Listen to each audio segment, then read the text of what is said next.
Yeah. Everybody, well, again, thank you again for coming to our artist lecture series. You know, what's really important about these artist lecture series is it gives you all, the student, an opportunity to really kind of dive into the thought process of a professional artist like Kim Smith Claudel here, and introducing you all to contemporary art that is happening now, and all the changes that happen when an artist starts at a young age and matures into an aesthetic or a style. And what you see here is a very challenging show, you know. So again, thanks a lot for coming here. What I have here is some talking points that Kim gave me, and she didn't necessarily give it to me to give it to you all, but they were so interesting in their phrasing and their statement, right, that I thought it'd be good for you all to see, because these are the types of things artists think about with their work. So, you know, we'll touch on a few of these, but I gave it to you all because maybe when you hear us speak or hear Kim speak about some work, one of these phrases might pop out and you go, can you know, emphasize this phrase? So as we are looking or listening, you know, if there's something within this list that we didn't cover, you know, maybe that's a good way to ask a question. Okay, so, but I want first Kim to introduce herself, and go right ahead, Kim, and let me have a seat so I'm not the only one standing. Great. You hear that? Okay. Thank you, Nathan. And thank you all for being here. It's so good to see you again. Some of you I talked to before, and I'm just really grateful to be here, and I'm really grateful that you're here. It really, you know, I think for artists, you spend a lot of time sort of being by yourself, making things, and what you're really most excited about a lot of times for me personally is being able to put it out in the world and actually share something, thinking of it as a point of connection between me and you. So thank you for being here, and for everyone at Mount Hood Community College. This is a really special place with amazing faculty. I'm very grateful. A little bit about me. I'm originally from Arizona. I feel like we both kind of share this desert feeling, and I think that's something that really shows up a lot in my work, kind of the sky, the colors, and those things. I left when I was 18 and actually moved up here to Oregon, and I studied at Oregon State and really fell in love with Oregon and just the beauty of it. I studied art from a young age. I was very obsessed with art. There were other things I liked, but that was kind of the thing. I was always drawing. I drew a lot. Drawing was my thing, and then painting, and that's what I did, and that's what I studied, that along with art history. And then after that, I sort of had a moment where I was maybe a little cynical or jaded about art and my career path within it, and feeling like there was a lot of pressure to go to graduate school, and feeling like there was just this narrow path of expectations, and I kind of was just a little itchy, and so I joined the Peace Corps, and I was in Africa for 2.5 years, and there was a little detour for me that ended up being very significant in my life, and I think that kind of started a period of detours that, you know, as an artist, for me personally, have been very flexible and moving with opportunities that came up. After that, I felt like I really lit a fire, actually, for me to go to graduate school, actually, and get very serious about making art. I made a lot of art when I was there, and I think I sort of had a different perspective about what it meant to create things, and that was really my core passion, and what that actually can do individually, but also socially. So I ended up going to graduate school at School of Visual Arts in New York, and I spent some time living there, and that was incredible. I studied fine arts, so it was a really open, interdisciplinary program, meaning you didn't have to say, like, I'm in painting or I'm in sculpture. And so I started doing drawing, actually, mostly drawing. I was doing really large drawings of actually MRI images of my body, and they were super big and super realistic and detailed. And then I kind of expanded from there into painting and sculpture, and that has kind of been the seed of where I'm at now. Post that, I sort of finished graduate school and didn't know what to do with that. And I ended up one summer after graduate school doing a lot of odd jobs, and it's kind of crazy, but I ended up replying to a Craigslist ad to be sort of this like artist assistant for a professor at MIT. And I took on that project for just 15 hours for $15 an hour. And I did that, and I worked really, really hard. And I helped this professor put on this show of drawings. And then that kind of opened up this whole other thing where I ended up then moving to Boston and working in the MIT Media Lab and deciding to then actually go back to school again and get a degree in media arts and sciences. And again, it's sort of like what I was saying before, it's like just kind of picking up all these things that are really useful. I think as artists, it's all about your toolkit. It's about all the odd jobs you have, it's about all the people you meet, it's about all the experiences you have and the places you go and how that kind of becomes your palette. And then I was there for a while and sort of got introduced to technology and the relationship between technology and art, and that has a lot of influence on my work today.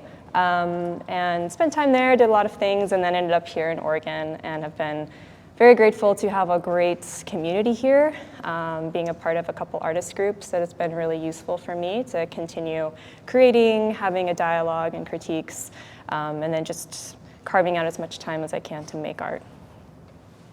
Great. Yeah. And just for the record, everybody, me being up here talking was pretty much a request by Kim. So just letting you all know, it wasn't me who was like, I want to interview you. This was kind of a, I feel like when you give an artist talk. I feel like, I shouldn't be up here because, Kim's going to be pretty much the star of all this. But so it's really kind of, we're trying to just kind of a dialogue here. Don't worry, you're not your friend. Oh, thank you. Thanks, No, but I mean, I appreciate that. Nathan has so much to offer. It's been so great just having conversations. And Okay, well, I'm doing my best. But I think the first thing that kind of came to mind, and you said so much there, when you mentioned how technology and your experience with that, and I'm assuming with the MIT internship, what do you mean by that? Because, when we look at your work here, it's visually, right, or I guess when you first glance it, that's not a part of it. And you just said that influenced this. yeah.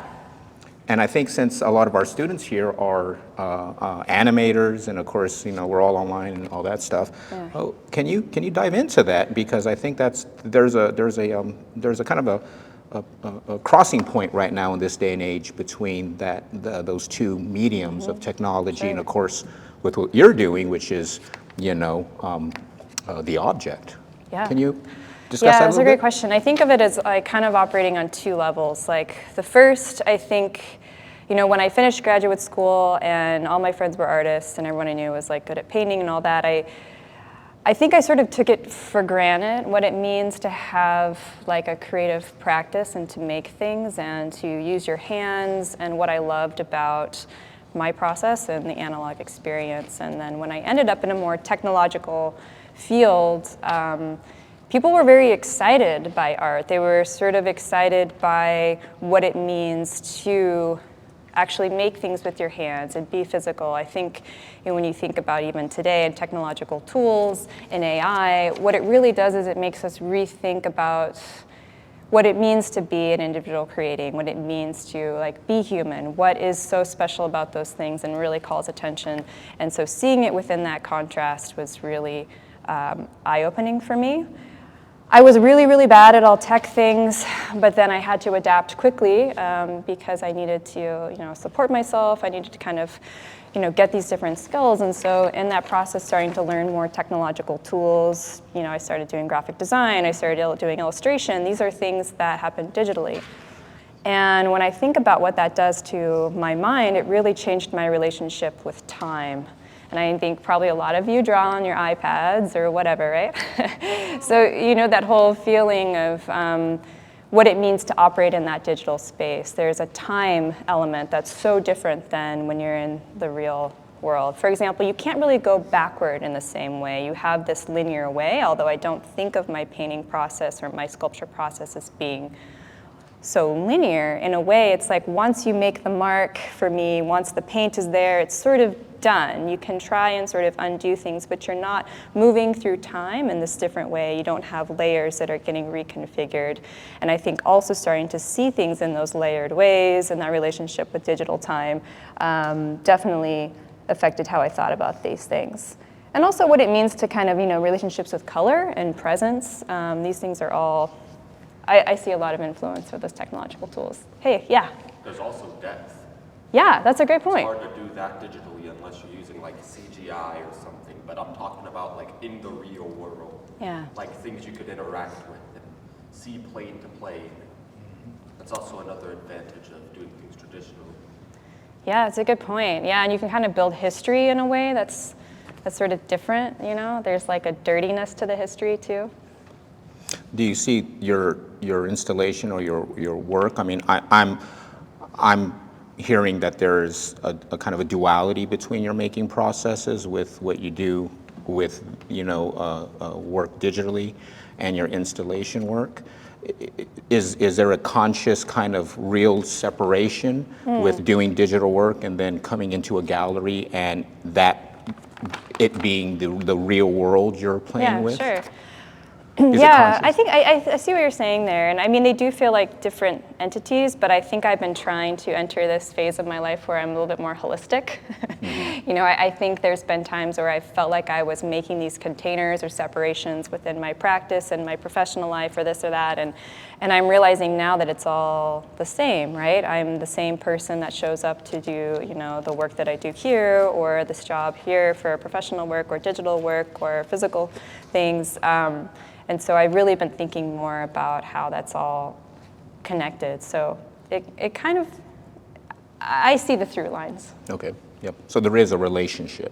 Yeah. There is some sort of a collaboration between the two. Oh, It might for not sure. it might not be completely visual, but there is a relationship. Yeah, and I think especially like graphic design, I don't know if any of you are studying graphic design, it's like, or even just basic formal 2D, 1D intro classes to design, you really start to think about things, a picture plane, a space, and formal elements start to be really important in this kind of graphic quality of, cutting and pasting, and those things are very influential too. Number 8 is interesting because I think it can be very relatable to all of our students here, is a studio practice, right? Describe it and what it looks like. What we teach here are rather traditional processes, right? Mold making and of course painting and all that stuff. When we look at a work like this, when a young student looks at your, combining these objects, how would you describe your studio practice?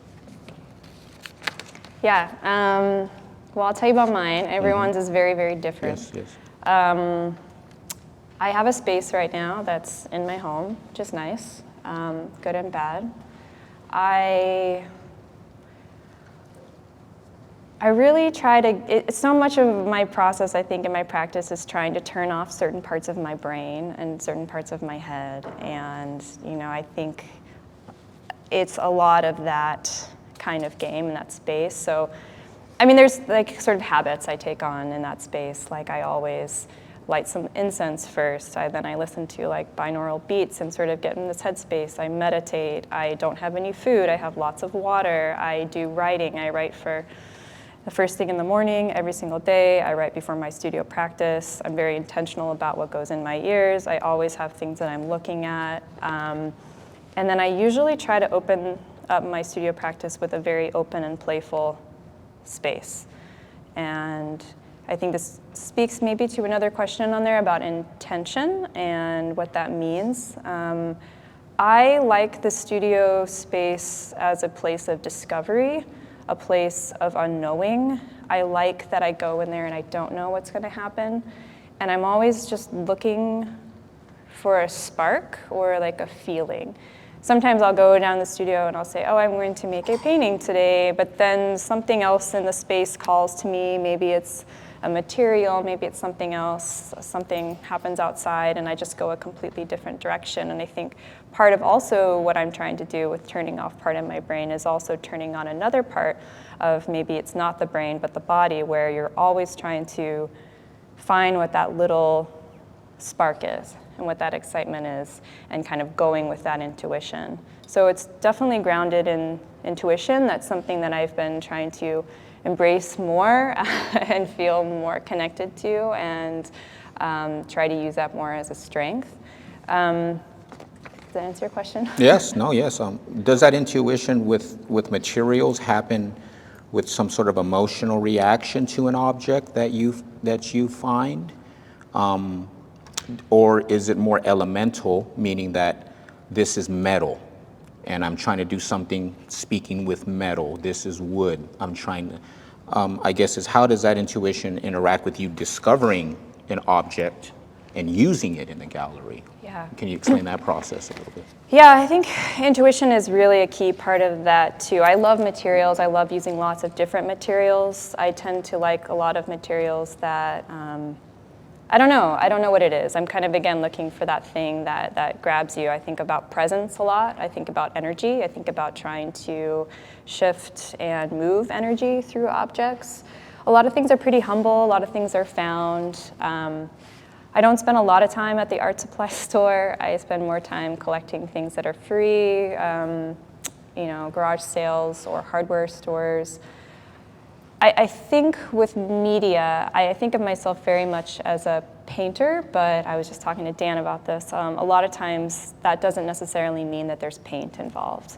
A lot of times there is, but a lot of times it means that there's other things that have color. There's light, there's these theater gels, there's, what does it mean to have like a painting that maybe doesn't last or is ephemeral? And so I'm always sort of looking for that thing that kind of turns on, or it is kind of energetic with objects, but knowing too that they also don't exist in isolation. It's really about that harmony and that symphony that they create together. And I think trying to find that in the most simple expression is really a challenge that I'm motivated by.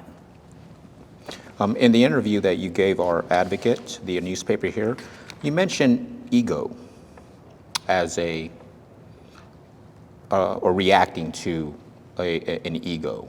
Yeah. Is that an ego of ability of manipulating material like the traditional artist has, with, I'm so good at portraiture, right? I mean, or is it ego in a sense of the viewer looking at the object and, I guess what I'm saying is, what do you mean by that? Yeah. Are you denying an ego with ability, or are you trying to redefine what an ego is with art and practice and talent?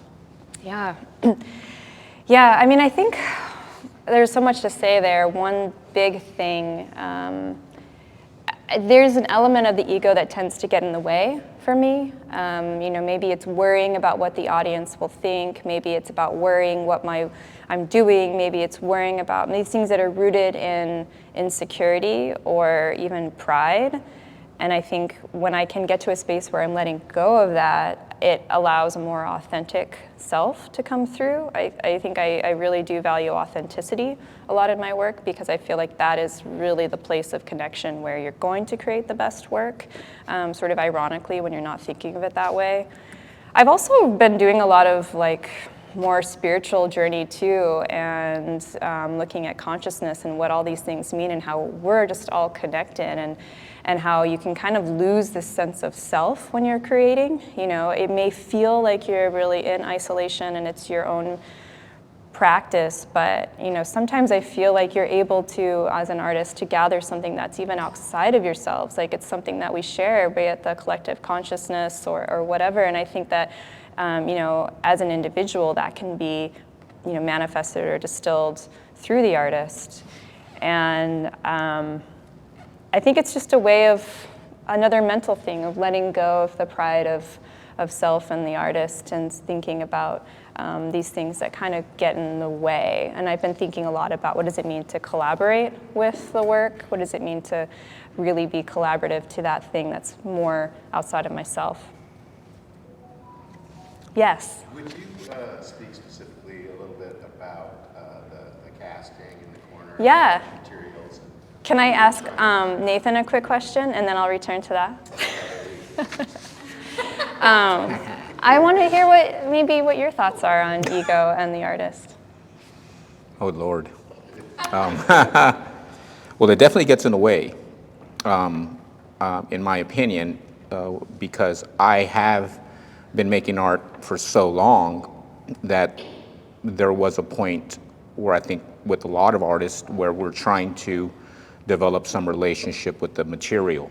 And that material can be clay, glass, paint. So within that relationship of building skills, I think there's a moment where we tend to forget that are these skills that I'm learning true to my poetry? Yeah. Or am I following a blueprint of what I'm supposed to be doing? I think that when I started going into grad school and as a young student and seeing more art that was dealing with concept, possibilities, and of course changing paradigms of what art is, it opened my eyes to what ego is. Because I grew up in a very working class environment. I grew up in oil field. I grew up very, very, very working class, where there was people doing very technical things 8 hours a day. Yeah. There's people in India right now casting beautiful bronze deities by the hundreds daily.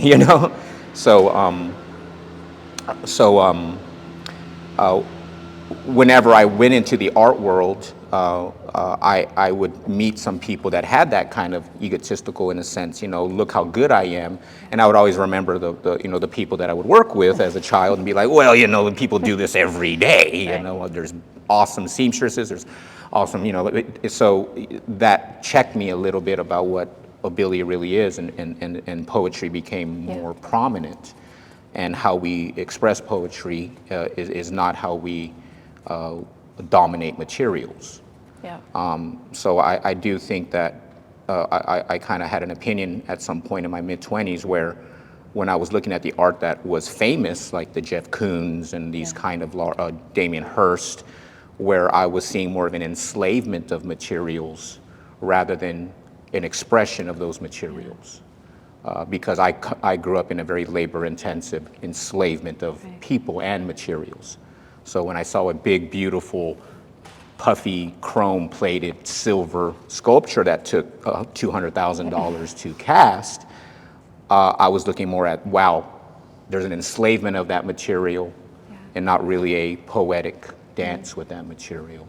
I don't know if that makes any sense, but that's what I think. So. Yeah, no, I like that a lot. I think what you're saying about the word you used, dominance, is really an interesting one. Yeah, sort of forcing materials to a point, yeah. And I think we all at a young age, I think we need to dance with materials and really understand what it can do. Yeah. So I'm not saying that attempt is not something that can be used later on, but I do think as an artist advances, that those concepts need to be considered. Mm-hmm. One thing that I think a lot of my students, a lot of these are beginning level students, and some of them are actually just taken as an elective, but number 22 is installation art. Talk about installation art, and what does installation art mean, in your opinion, Kim? Because that is a very broad word when we say installation art. Yeah. How do you define that? I didn't forget about your question, Saber. Yeah, Saber. I'm sorry, Saber. We'll go back to that soon. Okay, we'll go back to that after the big question. Yeah, I think, I've been working on some paintings recently that are just like paintings on canvas, and they have this boundary, right? It's like a rectangle, it's on canvas, it's stretched, and I'm realizing that as a boundary is really interesting in relationship to coming off of this show, which is more of an installation-based show, and seeing that. I think my biggest epiphany around that was feeling as though installation was this infinite space, like you can kind of go anywhere. And that is both liberating, but it's also can feel challenging as well.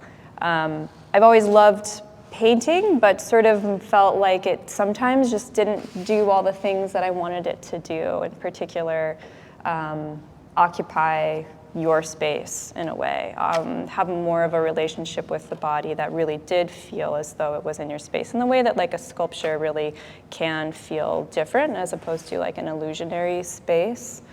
And thinking kind of the space as collective, as this being the entire canvas, and as opposed to a container for other little canvases.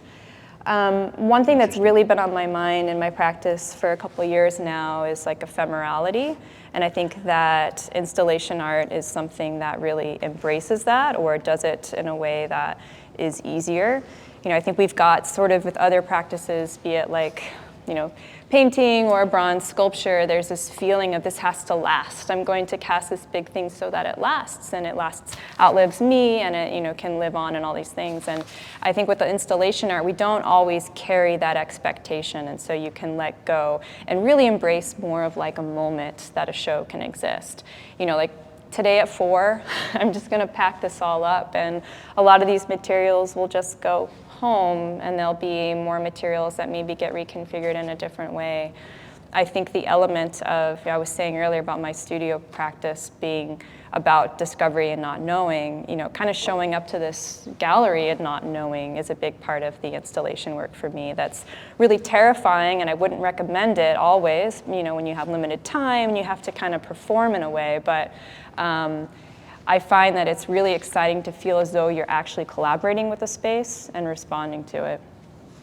Number 18, the mental game of creating. I think that's interesting because, we all have ways of finding inspiration, ways of finding time, and all these things that take away from making art, survival. But what do you think that means? Is there a mental game? Is there a mental state of mind that you think the artist has to get into? Like you said, you put music on, you burn incense. Is that what you think it means? Yeah, I think it's also what I mean about turning off certain parts of my brain. I think we all maybe feel sometimes a little too self-conscious or insecure, or your head starts getting involved, but you think about times where you've been in a flow state, or even when you're a kid, where those things aren't really there, and yet you're able to get to a place that's really exciting and create strong work. I think once you've developed a body of skills and you've kind of learned a few things, you know how to mix paint, you know how to make the thing, those kind of slip away and they just become something that happens automatically and they're subconscious, and that's a great place to be because then you can enter into more of maybe like a beginner's mindset, which I think is always a great place to be. And that's another reason why I like to shift materials. Maybe if you make a painting with a different kind of materials instead of something I'm very skilled at, then I'm a little clumsy and I have to figure out things and it feels a little fresh and it feels a little awkward, and maybe I really like that awkwardness, There's this human element that feels exciting and authentic.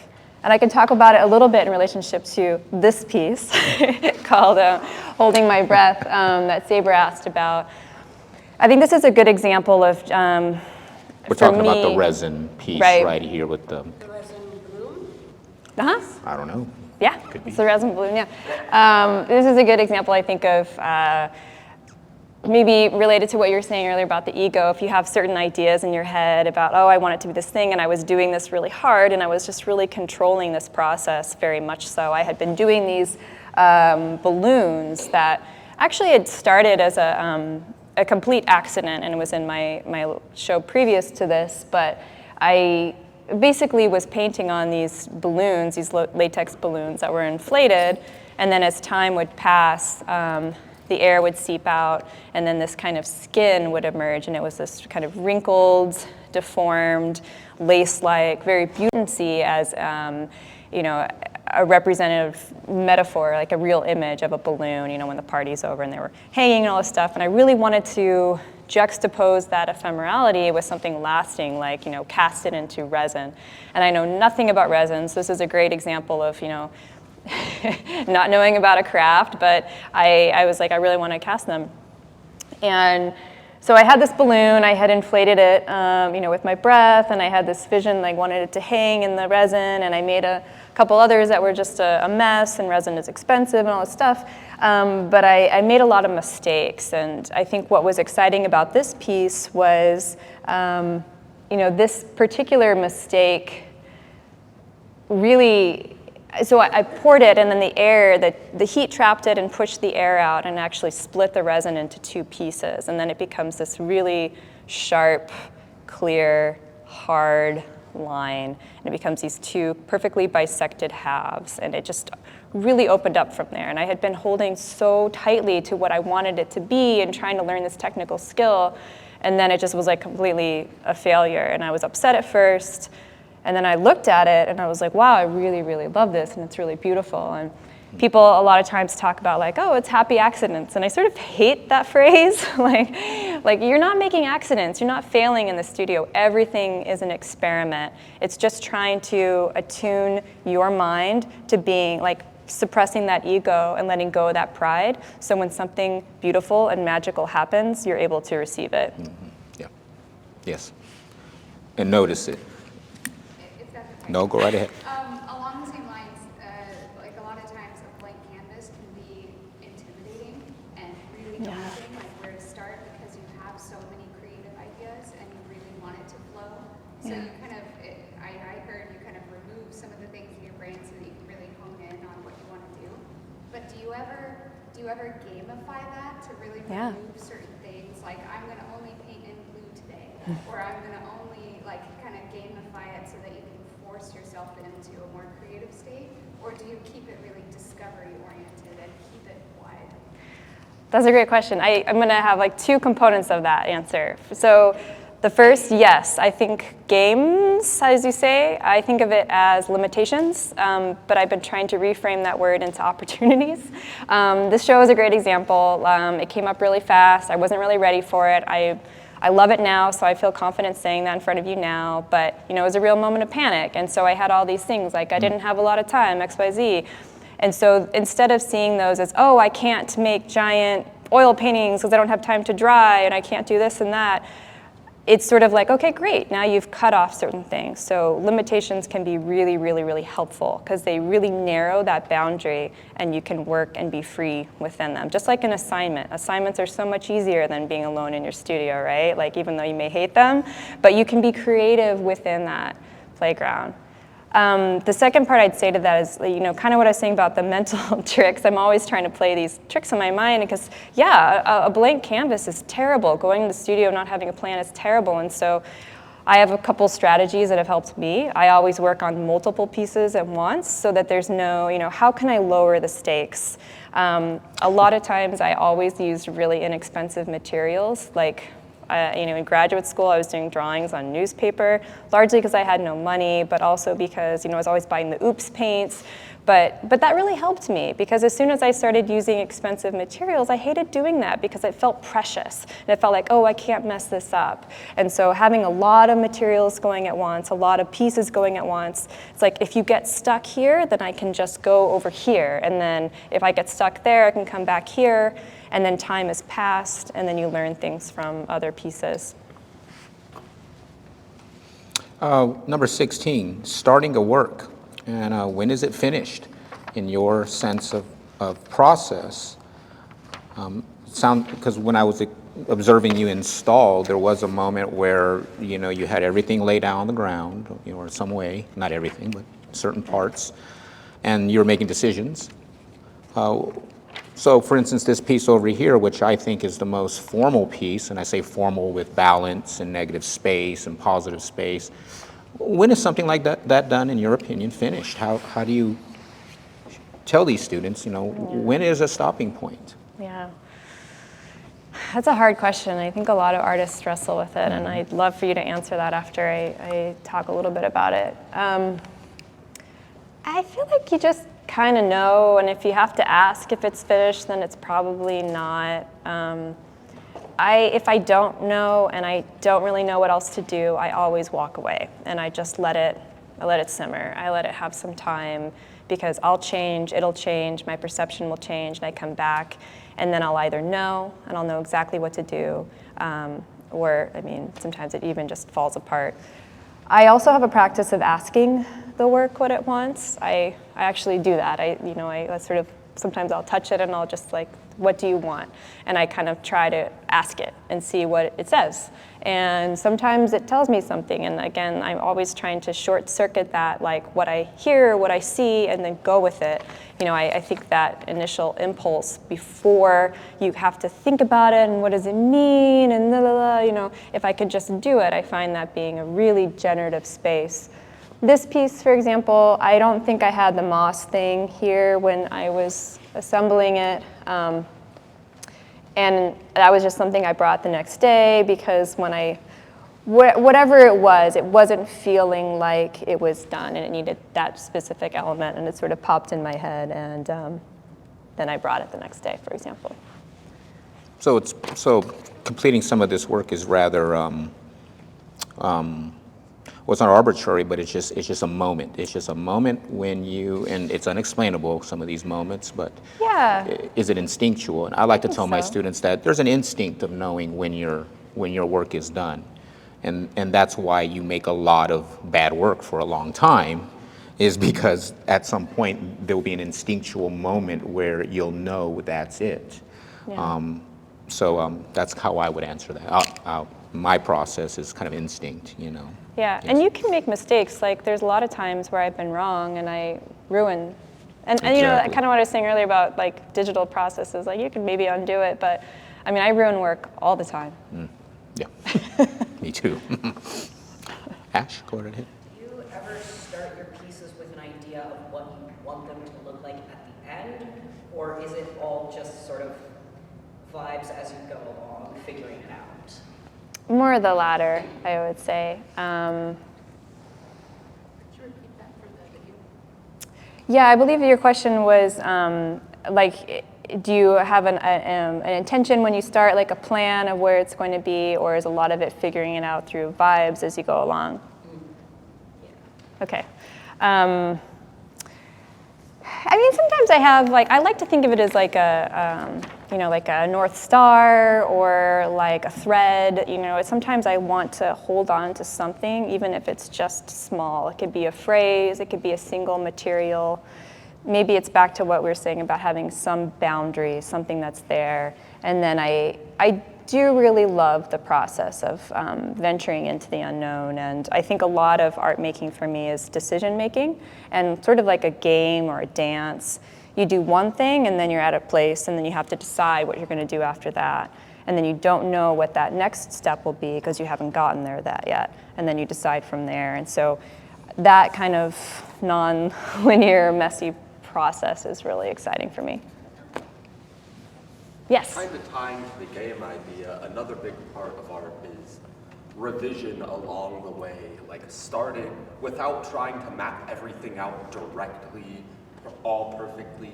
You start with a little sketch and then you build off of that, and you build off of that, and then you tweak this, you tweak that. And the way I do art, at least, I want my sketch to look just as good as my finished drawing. Not literally, but in the essence that everything's there, and all I need to do is polish it and ink it, color it, the basic stuff, essentially. Yeah. Yeah, I think that's a great point. Even talking about like sketches versus if you then go and rework it. And I find I get a lot better results when I tweak along the way rather than create these guidelines that are supposed to be a silver bullet and try to get it right the first time every time. Yeah. When that's not really how art works. Yeah. And I think that's a difference a lot with art and a lot of design processes, right? With design, you really kind of have an end goal, right? And that goal could be a client or something you're selling. And I think with art, like what you're saying, is you get an idea, but you allow some room for that process to change and evolve. Yeah. That's a good point, thanks. What does questions? tender to the? Oh, I'm sorry. Go right ahead. That's okay. Well, you were going to talk about the names. I was going to say, how do you name your pieces? Yeah. And when do the names come to you? Yeah, I've always hated naming pieces, and I, for many years, would be there untitled, and that just didn't feel right to me either. I work abstractly a lot, not always, but a lot, and so I think that that can give a real importance and significance to words. A lot of my work is sort of outside of thinking about words or how I'm going to linguistically explain this.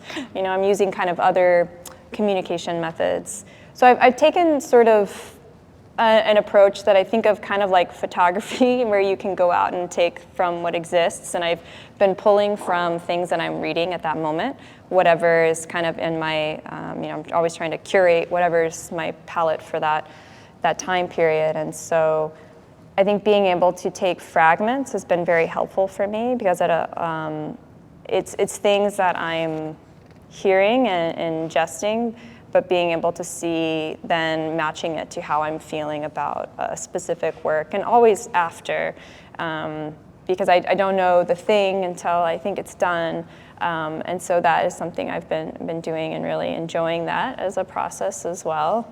And the name for the show just kind of was the only thing that was in my head. It was sort of how I was feeling emotionally, and I thought it had a lot of resonance with, you know, a physical injury, or I'm a very sensitive person and I feel like I can break at any moment in a lot of ways, and maybe a lot of you as art people feel that way, and kind of that came from sort of a broader investigation conceptually into like hard and softness, which I've been thinking about as feeling like a very soft person in a way, and trying to find that strength within that, especially when that can feel at odds with the world that we're in.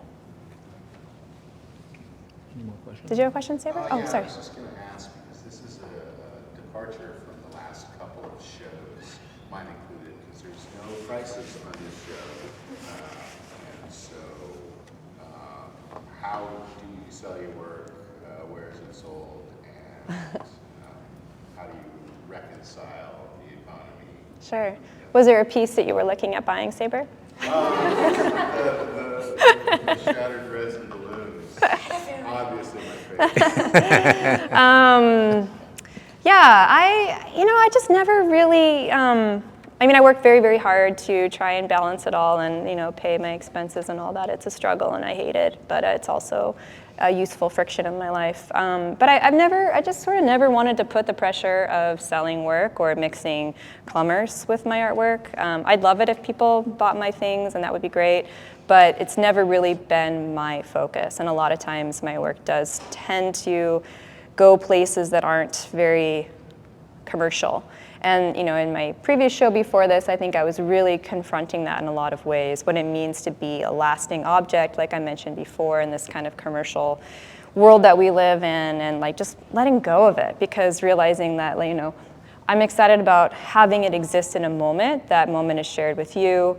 I don't have to have it last forever in my lack of storage space, and kind of letting go of that burden of having to sell it, for me, it's been really rewarding. But if you want to buy anything, it's always an option. But it's not the motivating factor, you know. And I think that you know, we don't always have to make commercial objects. You had another question. I just wanted to ask specifically about the bits, bytes, atoms, and eves. How did you come up with that name? Oh, I actually came up with that myself. It was just from a poem I had been writing. I do write a bit. Yeah, what's the question one more time? I was just asking about number 6, this wall. The name is bits, bytes, atoms, and eves. Oh, a piece in the show, yes. Yes, it was just came out of my mouth so good. It felt so fun to say that I needed to ask about it. Oh, thank you. I like that. Yeah, I liked saying it too. It kind of came up organically. Like I had been writing a poem and thinking a lot about bits and bytes, kind of connected to the technology piece, and I do some work and had a bit of a background in like studying computation, and was really interested in computation as a way of reducing and abstracting information into, you know, bits and bytes. So if you think of this binary relationships of things, and thinking then about kind of the messiness and complexities that, you know, are exciting about us, are exciting about art, and all those things, and so that kind of duality with the black and white has been a central theme. Any other questions, anybody? Go right Hey. ahead, Alana. I want to know, is the one behind you a whale? orca. Oh,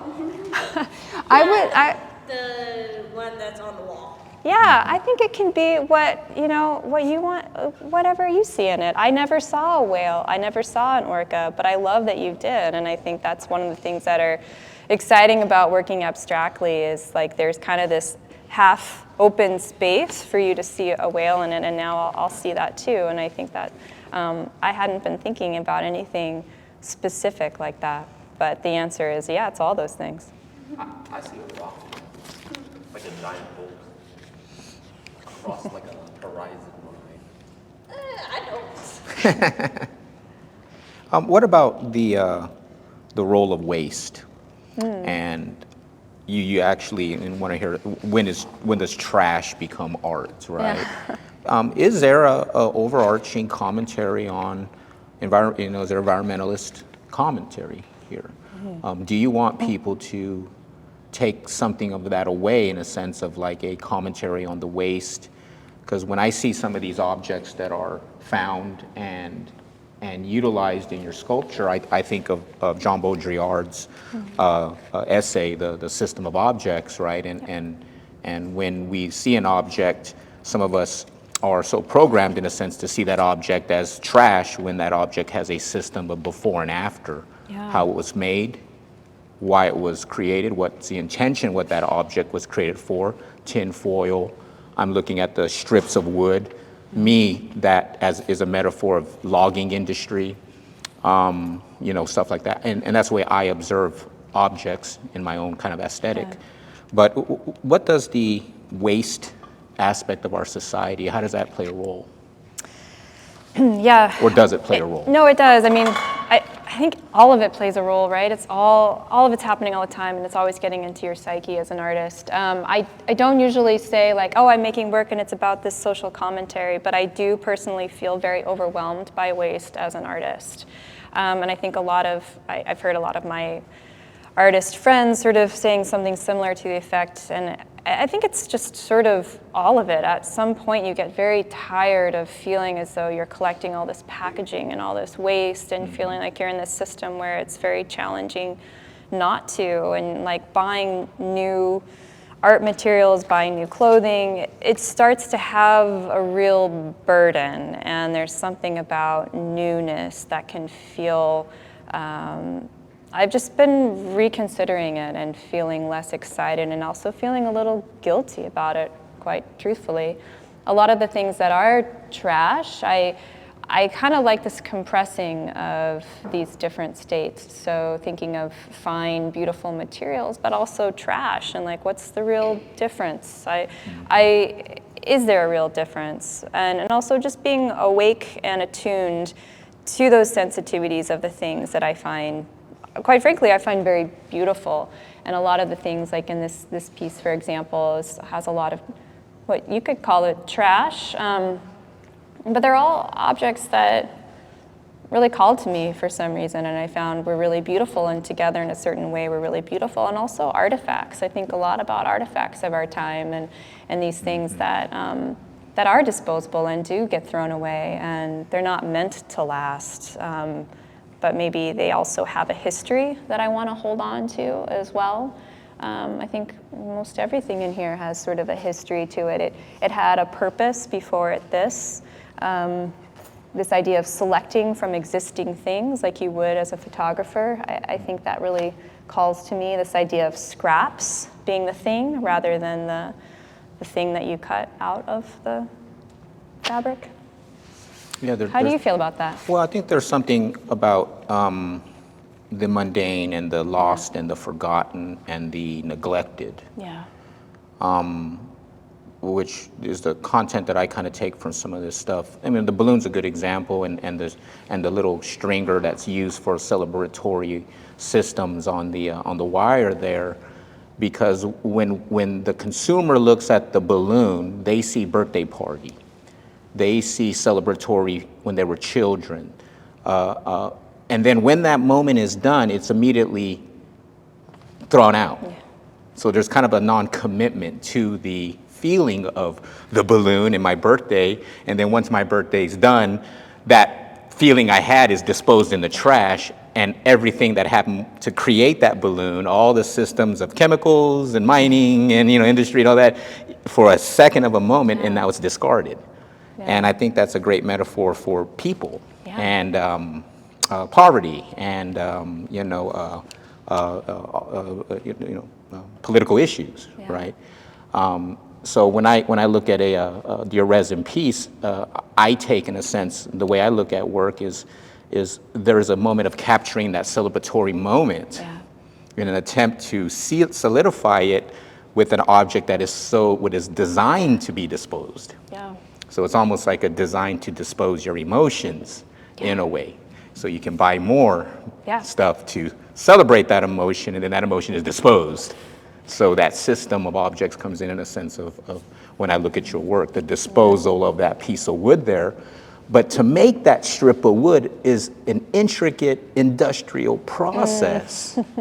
Even though it's a mundane stick, if you really knew what it took to create that, and of course, not even speaking about the tree that was used to create that, which was a life form.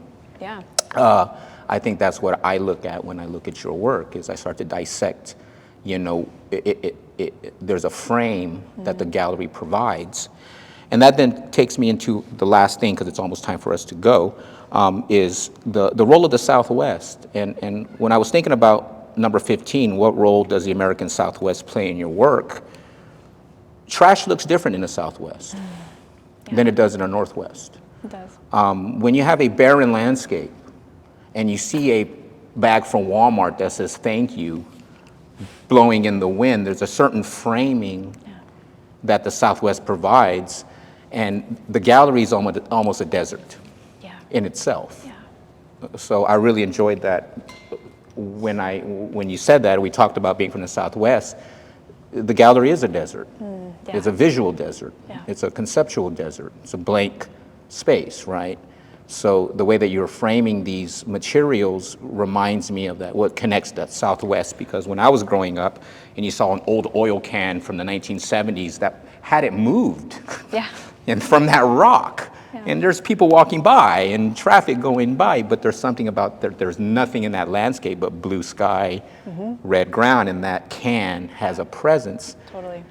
So anyways, that kind of leads me into that part, but yes. Yeah. I don't know if I answered that question, but definitely Beautiful, the way that I look at the role of the Southwest, and you made me really kind of think about the gallery as a desert, and not just a visual kind of blank space, but conceptually, mentally, the gallery's a desert. And students, this is what happens when you frame a material in a gallery. You focus upon it, and then it's conceptualized. Yeah. So, want to add to that? I think that was really beautiful. I've never thought of it in those exact words, and I love that. Thank you. Appreciate it. Does anybody else have any questions before we go? Well, Kim, I think you gave my students quite a bit to think about, and we really appreciate you and the I time that appreciate you've you. given us today, and your comments. And everybody, if you have any comments for Kim after the talk, please let her know.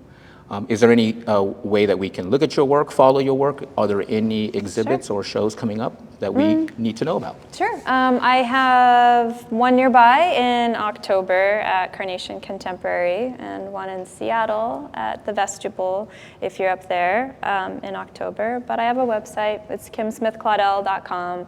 I'm sort of sometimes barely on Instagram. But I would love to, if you have any questions or want to talk, it's just such a pleasure to be here and to meet you, and I'm really excited for you all, because it's exciting to be doing art, and it's a beautiful, important thing to be doing in the world. So keep at it. Right. Thanks, Kim. Appreciate it.